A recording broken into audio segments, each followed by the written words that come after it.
दोस्तों, ईरान की आईआरजीसी ने जहाजों को चेतावनी देकर होर्मुज से पीछे हटने को कह दिया है। यहां तक कि यूएई के पोर्ट पर जो जहाज तैनात थे वो पीछे भागते हुए दिखाई दिए हैं। वहीं अमेरिका ने गाइडेड मिसाइल डिस्ट्रॉयर, 100 से ज्यादा एयरक्राफ्ट और 15,000 से ज्यादा सैनिकों के साथ ऑपरेशन फ्रीडम शुरू कर दिया है, जिसके जवाब में ही ईरान ने पर्शियन गल्फ में यूएई के पास एंकर किए गए जहाजों को इलाका छोड़कर दुबई की तरफ जाने को कह दिया है। सभी खबरों पर नजर डालेंगे। स्थितियां बहुत तेजी से बदल रही हैं। सबसे पहले तो खबर आती है क्लैश रिपोर्ट के हवाले से कि ईरान की आईआरजीसी की जो सेपा नेवी है, उनकी जो नेवी की फोर्सेस हैं, वो 40 बोट्स के साथ होर्मुज के आगे दिखाई देती हैं। क्लैश रिपोर्ट के हवाले से लिखा है कि सैटेलाइट तस्वीरों से पता चलता है कि पिछले कुछ घंटों में किशम आइलैंड के पास आईआरजीसी की 40 से ज्यादा स्पीड बोट्स एक साथ आगे बढ़ रही थी। इन स्पीड बोट्स के जरिए हमले भी किए जाते हैं और इन्हीं स्पीड बोट्स के जरिए माइंस भी बिछाई जाती हैं। हालांकि जैसे ये खबर सामने आती है, इसके तुरंत बाद खबर सामने आती है कि कई जगहों पर होर्मुज के इलाके में गोलीबारी हुई है। होर्मुज लेटर के हवाले से लिखा है, यूकेएमटीओ के अनुसार होर्मुज स्ट्रेट से ओमान गलियारे की तरफ यूएई के फुजैरा से 78 नॉटी माइल्स उत्तर में एक टैंकर पर कई अज्ञात छोटी शिप से बोट से हमला किया गया है। यह हमला ठीक उस समय हुआ है जब ट्रंप ने होर्मुज स्ट्रेट में अमेरिकी नौसेना के एक तरफा अभियान की घोषणा की थी। प्रेस टीवी के हवाले से भी लिखा जाता है कि ईरान के पास कुछ बोट्स पर हमला हुआ है। स्पीड बोट्स के जरिए यह हमला किया गया है। कैरियर पर, बल्क कैरियर पर यह हमला हुआ है। इसके बाद ट्रंप और सेंटकॉम का एक पोस्ट आता है, जिसकी वजह से ही तनाव और ज्यादा बढ़ जाता है। ट्रंप अपने लंबे चौड़े पोस्ट में कई बातें लिखते हैं, उनको हम छोटा करके बता रहे हैं कि डोनाल्ड ट्रंप आखिर कहना क्या चाहते थे। डोनाल्ड ट्रंप ने अपने एक पोस्ट में लिखा, दुनिया के कई देशों ने जो इस वक्त मिडिल ईस्ट के झगड़े में बिल्कुल भी शामिल नहीं है, अमेरिका से मदद मांग रहे हैं और उनके जहाज होर्मुज स्ट्रेट में फंस गए हैं। जहाज तटस्थ हैं, यानी कि न्यूट्रल हैं। इनका इस लड़ाई से कोई लेना देना नहीं है, ये सिर्फ निर्दोष दर्शक हैं। ईरान, मिडिल ईस्ट और अमेरिका तीनों की भलाई के लिए ऐसा फैसला किया गया है कि हम इन जहाजों को सुरक्षित होर्मुज से निकालने में मदद करेंगे ताकि वो फिर से अपना काम काज शुरू कर सके। मैंने अपने अधिकारियों को इन देशों से बात करने के लिए बता दिया है। हम उनके जहाज, उनके चालक दल यानी क्रू को इस स्ट्रेट से सुरक्षित निकालने की पूरी कोशिश करेंगे। इस पूरे अभियान का नाम है प्रोजेक्ट फ्रीडम। कल यानी कि सोमवार सुबह मिडिल ईस्ट के समय से शुरू होगा यह अभियान। मेरे प्रतिनिधि करंटली ईरान के साथ अच्छी बातचीत कर रहे हैं और उम्मीद है कि इससे अच्छे नतीजे आएंगे। ये जहाज सिर्फ उन लोगों, कंपनियों और उन देशों को छुड़ाने के लिए लिए जा रहे हैं जिन्होंने कुछ गलत नहीं किया है। वो सिर्फ इस स्थिति के शिकार हो गए हैं। ये मानवीय मदद है। कई जहाजों में खाना, पानी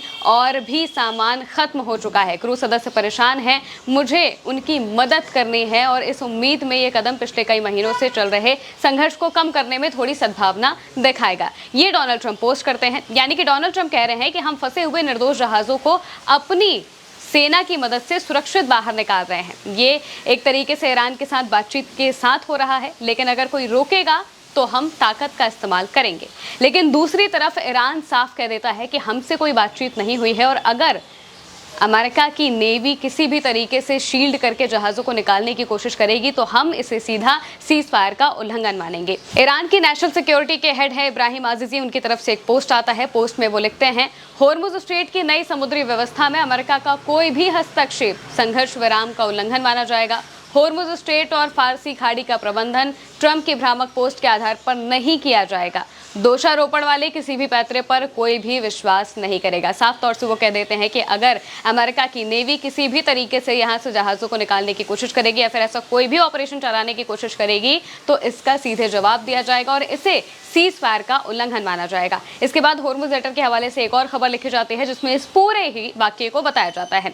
होर्मुज लेटर के हवाले से लिखा है कि ट्रंप ने प्रोजेक्ट फ्रीडम की घोषणा की है। ये यूएस नेवी का एक तरफा ऑपरेशन है जो कि सोमवार सुबह से शुरू हो सकता है। इसके तहत विदेशी जहाजों को जबरदस्ती स्ट्रेट ऑफ होर्मुज से बाहर निकाला जाएगा। ट्रंप ने कहा कि अगर इस प्रक्रिया में कोई भी रुकावट बनने की कोशिश करेगा तो हम उससे ताकत से निपटेंगे। अभी कुछ ही घंटे पहले आईआरजीसी ने यूएई के सभी बंदरगाहों से जहाज़ों को बाहर निकलने का आदेश दिया और यूएस की नाकाबंदी हटाने के लिए शुरुआती सैन्य कार्रवाई की घोषणा कर दी है। ईरान पहले से ही ठीक इसी तरह के हालात का जवाब देने के लिए तैयार था। यूएस नेवी के एस्कॉर्ट जहाज उन समुद्री इलाकों में जाएंगे जहां पर आईआरजीसी कमर्शियल जहाज़ों को जब्त करता है और इसके बाद इसके साथ ही समुद्री बारूदी सुरंगें जहां पर बिछा रखी है वहां पर भी जहाज जाएंगे और इसके अलावा हर जहाज जो कि टोल के तौर पर 1 मिलियन से ज़्यादा दिया जाता है उस इलाके को जहां वसूली की जाती है वहां पर भी अमेरिका की जो नेवी है वो जाएगी और इसके साथ में इस नेवी के पास एंटी शिप मिसाइलों से लैस सैकड़ों तेज हमलावर जो हथियार हैं वो हैं और इसके साथ में यूएस नेवी और आईआरजीसी के बीच सीधी सैन्य झड़प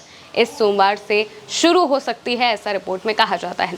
इसके बाद फ्लैश रिपोर्ट के हवाले से खबर आती है कि यूएस के रास अल खैमा के पास लंगर डाले गए जहाज़ों को अचानक रेडियो पर निर्देश दिया जाता है कि वो वहां से निकलकर दुबई की ओर बढ़ जाएं। ऐसी खबरें हैं कि इन चेतावनियों का संबंध ईरान की आईआरजीसी से है। हो सकता है कि ईरान इस इलाके को खाली कराने या फिर अपने नियंत्रण स्थापित करने की कोशिश कर रहा हो। जहाज सुरक्षा कारणों से वहां से हट रहे हैं। इसके बाद खबर आती है कि आईआरजीसी ने ट्रंप को नौसैनिक नाकाबंदी हटाने के लिए करीब 30 दिनों की समय सीमा दे दी है, ये कहते हुए कि अमेरिका को कोने में धकेल दिया गया है और ट्रंप के पास एक ही ऑप्शन बचा है, या तो वो सैन्य अभियान लड़े लंबे वक्त तक या फिर एक बुरा सौदा कर लें। कोई एक विकल्प उन्हें चुनना पड़ेगा। पहली बार है जब ईरान ने अमेरिका की कार्रवाई के लिए कोई स्पष्ट समय सीमा तय की है, जिसका मतलब ये है कि होर्मुज में तनाव अब बहुत तेजी से बढ़ रहा है और अमेरिका की नेवी के साथ साथ आईआरजीसी की नेवी की जो टकराव है ये साफ तौर से देखने को मिलेगा, क्योंकि अगर अमेरिका की नेवी उन जगहों पर जाएगी जहां पर आईआरजीसी की नेवी मौजूद होती है तो जाहिर सी बात है कि टकराव होगा और अमेरिका की नेवी के पास भी गाइडेड मिसाइलें हैं और साथ ही साथ आईआरजीसी के पास भी पूरे हथियारों का जखीरा तैनात है। और साफ तौर से आईआरजीसी ने कहा है कि अगर अमेरिका की नेवी कोई भी कार्रवाई करने की कोशिश करती है तो हम इसे सीधा सीजफायर का उल्लंघन मानेंगे और इसका बखूबी जवाब दिया जाएगा, यानी कि कभी भी किसी भी वक्त होर्मुज में लड़ाई वापस से शुरू हो सकती है। फिलहाल के लिए मेरे यानी महिमा के साथ इस खबर में इतना ही। आप देखते रहिए उल्टा चश्मा यूसी।